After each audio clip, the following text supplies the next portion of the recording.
l'éclectisme des amandes, c'est le secret du succès des dragées braquiers. Et c'est à l'ancienne, à la main, comme depuis plus de 800 ans, que ces amandes sont choisies et triées. Plusieurs heures par jour, elles scrutent et examinent méticuleusement jusqu'à 110 kilos d'amandes. Seules les plus parfaites d'entre elles seront choisies pour devenir des dragées, des amandes siciliennes réputées pour leur goût et leur finesse. On va les trier pour qu'elles soient à peu près toutes de la même longueur, tout ce qu'on voit à l'œil ou au toucher. Et au toucher, pourquoi? Eh bien, pour sentir les bombées. On va écarter les bombées et les épointer. Tout ça, c'est à écarter, et ça, c'est beau. Vous voyez?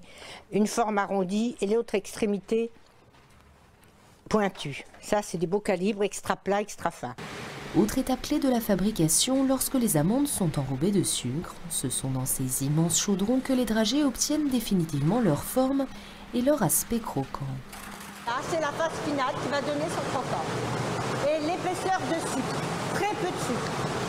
C'est dans ce seul geste que réside l'art de la dragée. Plus la couche de sucre est fine, 1 millimètre d'épaisseur en moyenne, et plus la dragée sera réussie. Alors, durant près de 5 heures, ces amandes sont recouvertes de sirop de sucre à la louche, un savoir-faire traditionnel toujours opéré à la main par ces dragistes. Mais il ne faut pas ni trop tôt ni trop après. Choisir le bon moment, c'est pour ça, c'est le toucher. Hein. C'est la main qui va donner exactement le temps pour passer et prendre la gomme. Chaque année, ce sont 50 000 tonnes de dragées qui sont ici produites. Dernière étape, la coloration, car la dragée, tout comme la mode, a ses propres collections.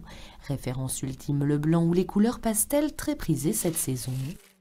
Les dragées braquiers, plus qu'une institution, c'est aujourd'hui la dernière entreprise française à perpétuer cette tradition artisanale, celle d'une confiserie dont Colbert vanta jadis les mérites de la fertilité au bon roi Louis XIV.